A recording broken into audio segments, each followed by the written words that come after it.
என்ன எதிர்த்து மோது நீ ரெடியா? உன்னை கீழ்ச்சி ஏறியடா வந்துட்டே இருக்க.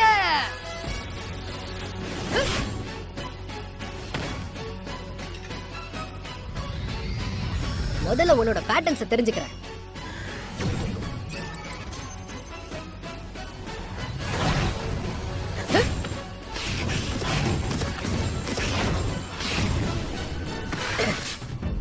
இது பிகினர்ஸ்க்கெல்லாம் இன்னும் ஒரு பாஸா தான் இருக்கு. இதோட மூவ்ஸ் ஈஸியா தான் இருக்கு. இதுல எந்த விதமான இன்ஸ்டக்கில் மூவ்ஸும் இருக்காது.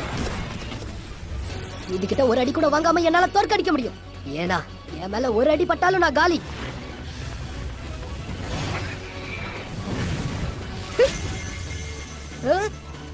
உன்னோட பவர் கம்மியாயிட்டு வருதுன்னு எனக்கு தெரியும். ஆனா இப்படி ஒரே அடியில உடைஞ்சு போயிட்டியே.